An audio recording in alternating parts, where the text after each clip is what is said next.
Oi, gente. Vamos falar um pouquinho sobre o fim do mundo? Justo eu, né, que não gosto de assuntos polêmicos, mas às vezes é preciso falar um pouquinho de assuntos polêmicos.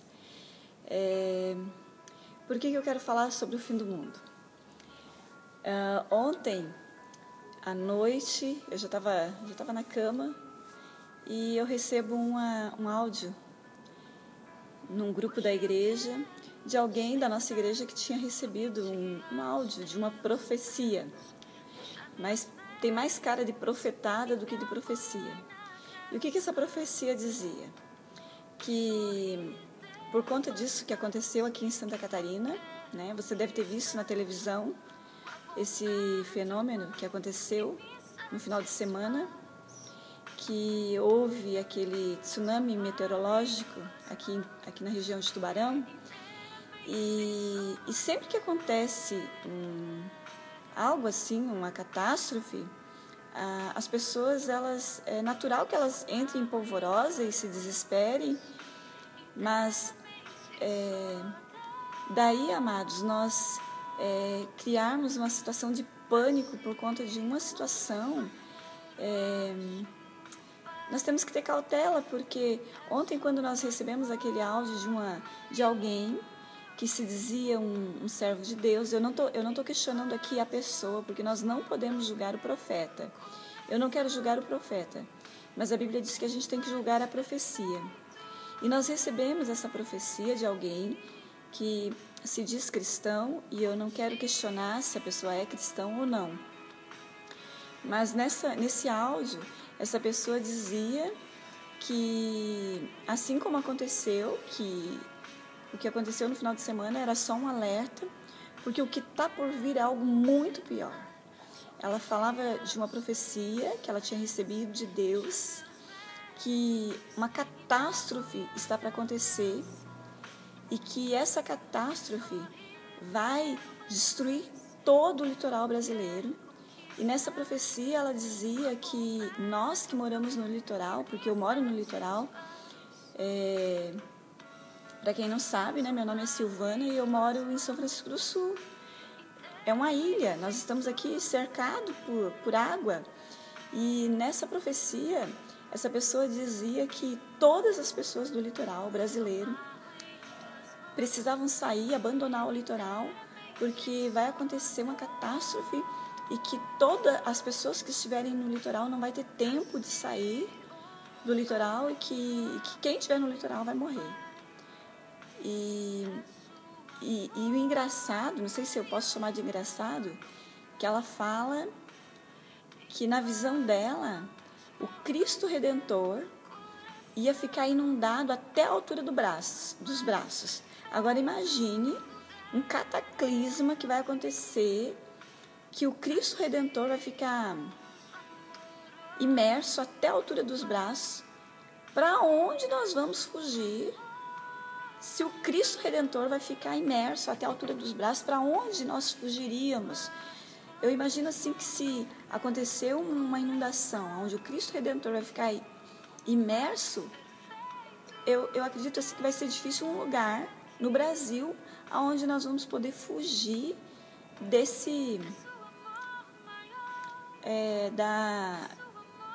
da consequência dessa profecia, né?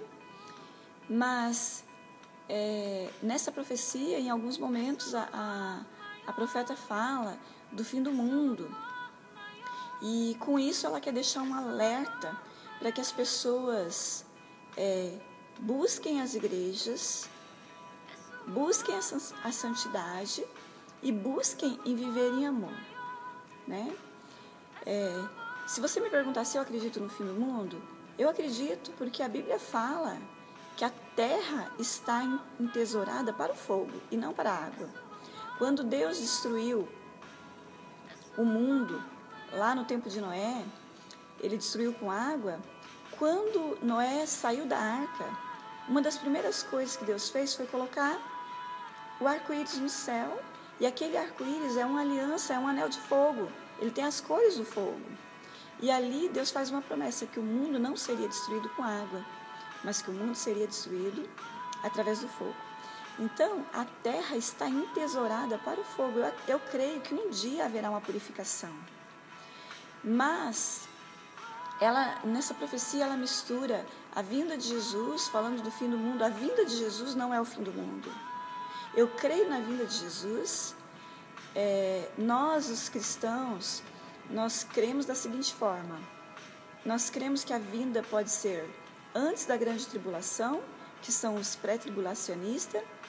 Outros cristãos acreditam que a vinda de Jesus será durante a grande tribulação, que são os tribulacionistas, e os pós-tribulacionistas, que creem que vão passar a grande tribulação aqui e que Jesus volta depois, né?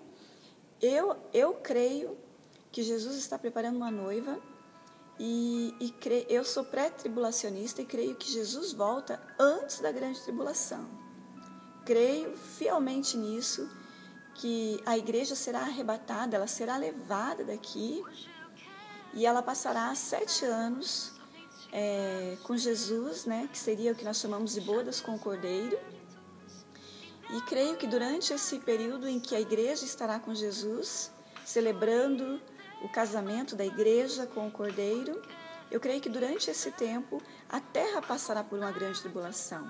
Mas mesmo a vinda de Jesus ou a grande tribulação não é o final do mundo, porque biblicamente a Bíblia fala de um milênio onde Cristo vai reinar sobre o seu povo, sobre a sua igreja durante 1000 anos. E aonde que Cristo vai reinar? Cristo vai reinar aqui no mundo. Antes que o mundo seja purificado pelo fogo, Cristo vai reinar 1000 anos. Então, mesmo que Jesus volte, se Jesus voltar hoje, nós cremos ainda que haverá 7 anos de grande tribulação na terra, e depois da grande tribulação nós cremos em 1000 anos em que Cristo vai reinar sobre a terra. Mas quando essa pessoa ela joga uma profecia dessa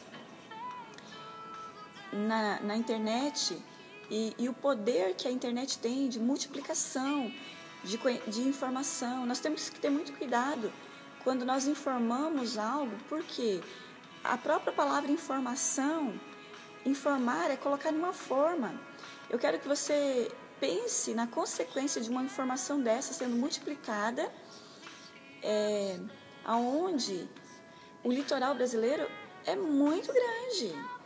Eu moro em uma ilha, São Francisco do Sul, onde eu moro, é uma ilha que está ligada ao continente por um aterro, né? Há mais ou menos uns 3 anos atrás, quando aconteceu aqui em São Francisco do Sul aquele incêndio químico, a cidade entrou em polvorosa. Por quê? Porque só tem um acesso para a nossa ilha. O único acesso da ilha foi construído pelo Exército, pelo que eu soube, e pela Petrobras, e é um aterro. Então, qualquer coisa que acontecer aqui em São Francisco do Sul, que nós tenhamos que sair, uma saída de emergência, é um problema, porque nós só temos uma saída e nós temos 40.000 habitantes. Imagine, se hoje nós acreditarmos nessa profecia que nós vamos ter que deixar São Francisco do Sul, imagine 40.000 pessoas abandonando suas casas, abandonando os seus trabalhos, abandonando tudo para sair por conta de uma profecia, né? O litoral brasileiro é muito grande.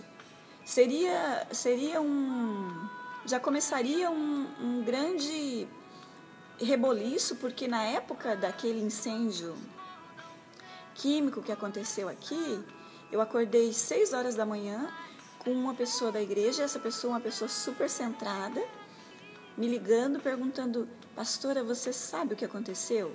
Imagine você 6 horas da manhã recebendo uma ligação de alguém que você sabe que é uma pessoa muito centrada, te perguntando se você sabe o que aconteceu.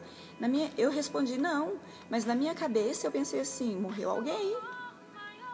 E ela disse para mim: aconteceu uma explosão química em um desses depósitos, que São Francisco do Sul é cheio de depósitos de produtos químicos, e a informação que ela teve foi que aconteceu durante a madrugada uma explosão química e que já haviam morrido mais de 300 pessoas, que os animais, os cachorros e passarinhos que estavam ao redor daquela empresa já tinham morrido. Pensa você receber às 6 horas da manhã, você acordar com uma notícia dessa. E nós só temos uma saída. E a informação que ela recebeu do filho dela, que trabalha numa empresa, numa dessas empresas, que ele estava saindo, abandonando a cidade por conta desse gás tóxico que estava sendo liberado e que era mortífero, e que nós teríamos que sair, nós não poderíamos sair pela rodovia, nós teríamos que sair por uma saída que nós temos aqui, uma estrada de chão, que quem conhece São Francisco do Sul sabe que nós podemos dar a volta para sair por esse aterro aqui pela Praia Grande, que é uma saída de fuga que nós temos, né? E esse cenário que nós vivemos nessa época foi um cenário de guerra. Eu sou uma pessoa que com relação a cheiro, a produto químico, eu tenho que ficar longe por conta da alergia. E nesse dia eu me lembro assim que foi buzinaço, pessoas saindo, uma situação de polvorosa, uma situação de pânico que foi criado em cima de uma informação que não era real. Realmente a fumaça era química, realmente nós não poderíamos entrar em contato com a fumaça, mas não era uma situação de sair, de abandonar a cidade. A única coisa que nós precisávamos era ficar longe da fumaça. E aqui, todo o litoral venta muito, então nós teríamos que apenas observar a direção do vento e a gente sempre correr para o lado contrário, para a gente fugir da fumaça. Mas naquela época foi criada uma situação de pânico, de guerra, parecia filme de impacto profundo, carros, pessoas fugindo de carro, de moto, de bicicleta, e foi muito...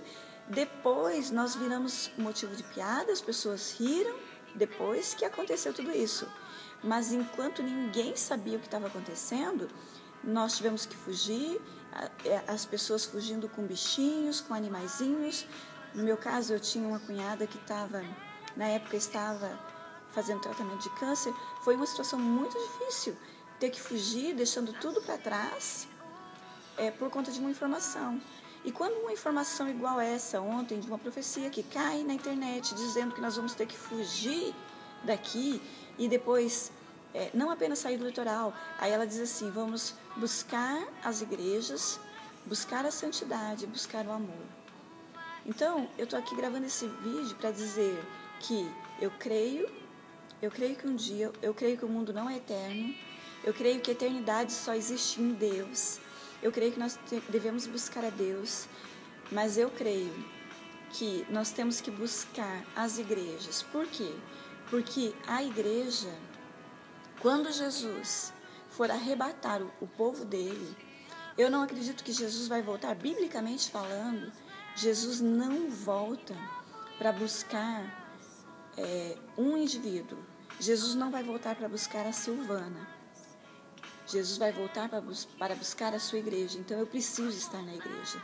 Jesus não vai voltar para buscar uma família. Eu vejo pessoas dizendo que busca Deus nos seus lares, com a sua família na sua casa. Jesus não vem buscar uma família, Jesus vem buscar o corpo de Cristo, Jesus vem buscar a sua igreja, né? Nós seremos arrebatados para nos casar com Jesus através da igreja, que é o seu corpo, que ele voltará para buscar com quem ele deseja se casar. Jesus deseja se casar com a sua igreja. Mas a igreja não é uma válvula de escape para receber pessoas que estão fugindo do mundo que está a ponto de explodir. A igreja é o corpo de Cristo, é a noiva de Jesus Cristo. Nós precisamos buscar a igreja porque nós um dia conhecemos Jesus, porque nós nos apaixonamos por Ele. Nós temos que buscar a santidade, não porque nós estamos fugindo do inferno, mas porque a Bíblia diz que sem santidade ninguém verá o Senhor. Nós temos que buscar o amor, como a profecia dizia, né? Busque a igreja, busque a santidade, busque o amor, né? Nós temos que buscar o amor porque santidade e amor são os maiores aspectos que revelam Jesus, é a santidade, é o amor. E nós, por sermos os seus filhos, nós precisamos buscar a santidade. Lógico, existem muitas coisas nas nossas vidas, coisas na minha vida que eu reconheço que eu tenho que buscar a santidade, que eu tenho que melhorar, que eu tenho que me santificar, mas não porque eu estou fugindo do inferno, mas porque eu quero um relacionamento com Deus. E se nós queremos um relacionamento com Deus, só existe uma maneira de se relacionar com Deus, que é através do amor. E aonde há amor, há o direito de escolha. Porque se não fosse assim, Deus não teria colocado uma árvore lá no Jardim do Éden. Aquela árvore do conhecimento do bem e do mal, nada mais era do que o direito de escolha. O homem poderia escolher obedecer a Deus ou não. Por quê? Porque Deus se relaciona por meio do amor. E sem escolha não há amor. Aonde há amor, há o direito de escolha. Então hoje eu estou aqui para falar que hoje nós temos que buscar a Deus, nós precisamos buscar a igreja, porque eu torno a repetir que igreja eu acredito que a igreja é uma grande arca de Noé dos dias modernos. A Bíblia diz que a vinda do Senhor Jesus será como no tempo de Noé. No tempo de Noé, as pessoas compravam, vendiam e se casavam. Se o mundo acabar hoje, como que as pessoas vão se casar, comprar e vender se o mundo acabar hoje? Eu acredito que as pessoas vão estar comprando, vendendo, se casando e Jesus vai voltar. De surpresa, né? E aqueles que estiverem dentro da igreja, buscando a santidade, vivendo em amor, esses serão arrebatados com Jesus Cristo. Esses que estiverem buscando, não porque estão fugindo de um cataclisma, não porque estão fugindo de uma circunstância, mas porque conheceram Jesus Cristo como seu único Senhor e Salvador, porque se apaixonaram por Jesus, porque estão num relacionamento que é baseado não em troca e não em medo, mas um relacionamento que é baseado no amor que nós temos por Ele e no amor que antes mesmo, de nós amarmos, Ele nos amou primeiro. Eu creio em uma igreja que vai ser arrebatada, que vai viver com Jesus eternamente, mas uma igreja que busca Ele não por conta de uma profecia que gera medo, que gera pânico, que gera pavor, mas por conta de um amor sincero, muitas vezes falho, porque nós falhamos, mas um amor verdadeiro, sincero e genuíno, que foi gerado através do Espírito Santo no dia em que nós recebemos Jesus como Senhor e Salvador. E nós nascemos de novo. E por ter nascido de novo, nós nos tornamos filhos de Deus e temos a natureza de Deus. É isso que eu creio. Eu creio sim que Jesus voltará para buscar a sua igreja. E nós precisamos estar na igreja. Nós precisamos estar buscando a santidade, vivendo em amor. Amém?